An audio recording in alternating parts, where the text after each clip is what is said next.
Assalamualaikum warahmatullahi wabarakatuh. Selamat datang adik-adik mahasiswa Agroteknologi Fakultas Pertanian UMY di mata kuliah Teknik Formulasi dan Produksi Biofarming tentang bioprospecting, bioaktivator, dan dekomposer. Bersama saya, Insinyur Agung Astuti, MSI. Pada perkuliahan ini ada 4 pokok bahasan, yaitu yang pertama sifat bioaktivator, dekomposer, yang kedua formulasi dan produksi bioaktivator, dekomposer, yang ketiga produk bioaktivator, dekomposer dan aplikasinya, yang keempat pengembangan produk bioaktivator, dekomposer. Apa saja penjelasan dari masing-masing pokok bahasan tersebut? Mari kita simak bersama-sama. Apa itu bioprospecting? Bioprospecting yaitu suatu kegiatan koleksi, penelitian, dan pemanfaatan sumber daya genetik dan biologi secara sistematik guna mendapatkan sumber-sumber baru senyawa kimia, gen, organisme, dan produk alamiah lainnya untuk tujuan ilmiah dan atau komersial. Tahapannya meliputi 1, eksplorasi dari sumber daya alam, kemudian yang kedua penelitian, yang ketiga penelitian terapan, yang keempat pengembangan produk, yang kelima produksi, yang keenam pemasaran, kemudian yang ketujuh adalah distribusi. Tahap 1-3 telah kita pelajari di mata kuliah TIPA, maka pada mata kuliah TFBB ini kita perdalam pada tahapan 5-7. Adik-adik mahasiswa, jika kita ingin mengembangkan suatu agen hayati yang sudah teruji potensial menjadi suatu produk, maka kita harus mendalami sifat-sifat dari mikrobia tersebut agar bisa dikondisikan selama formulasi, produksi, pengemasan, hingga distribusi. Sehingga kemampuannya tetap stabil sampai diaplikasikan sebagaimana kita pelajari di TIPA. Maka bioaktivator dekomposer itu bisa jamur, contohnya yaitu Trichoderma, Aspergillus niger, atau bisa juga bakteri, contohnya adalah Pseudomonas, Bacillus, Vibrio.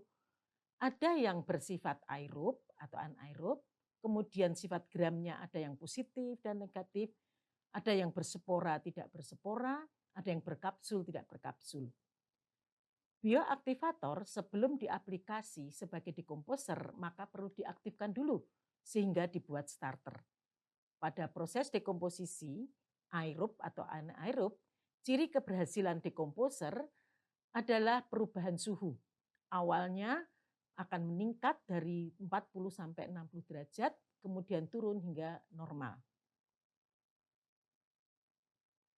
Tahapan membuat produk pupuk hayati meliputi perbanyakan, produksi massal, pengemasan, labeling, standar SNI, dan pemasaran.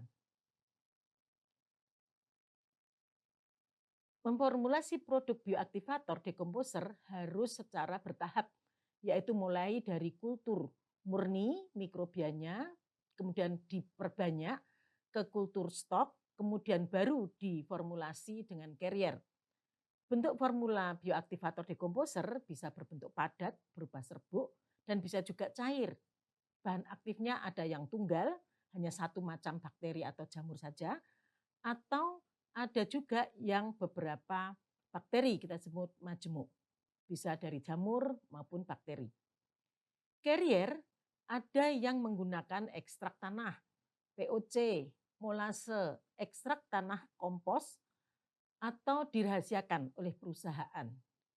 Jenis kemasan yang digunakan umumnya bisa saset, karung, namun ada juga yang menggunakan botol jerigen. Labeling harus mengandung nama atau merek dagang, bahan aktif, komposisi, fungsi, manfaat, aturan pakai, diproduksi oleh, kadaluarsa, kemudian berat atau volume, dan izin produksi. Bioaktivator dekomposer yang telah diproduksi harus distandarisasi sesuai dengan Peraturan Menteri Pertanian Nomor 70 Permentan SR 140 10/2011 tentang produk pupuk organik hayati dan pembenah tanah yang tergantung jenis bahannya, apakah remah, pelet, cair, khususnya tentang batasan jumlah mikrobanya, fungsional, kemudian kontaminan ada tidak, kadar air, pH, dan unsur makro mikro serta bahan ikutan termasuk logam berat dan ukuran butiran. Untuk itu, produk bioaktivator dekomposer perlu dilakukan pengujian. Yang pertama, uji secara fisik kompos, yaitu meliputi suhu, warna, ukuran butiran, bahan ikutan, dan logam berat. Yang kedua, diuji kimia kompos, meliputi pH, kadar air, CN rasio, unsur makro dan mikro. Yang ketiga, diuji secara biologi kompos, yaitu total plate count, fungsional bakteri dan jamur, satuannya CFU per mili, serta dilihat kontaminannya. Adik-adik, salah satu contoh produk kompos yang digunakan menjadi bioaktivator suatu kompos di UMY itu kita namakan kompos sumi, yaitu kompos aktivator dari UMY. Bentuknya remah, bahan aktifnya BBF, veksasi N, rhizobakteri. Jadi ini campuran, kemudian carrier-nya menggunakan kompos daun, arang, dan kapur. Aplikasinya dicampur dengan tanah, dosisnya 100 sampai 200 gram. Efektivitas meningkatkan kapasitas air dan kesuburan tanah kering. Sedang salah satu produk bioaktivator ialah POC, ATC. Ini bentuknya cair sebagai aktivator dalam kemasan botol, bahan aktifnya adalah berbagai macam mikrobia dengan carrier POC.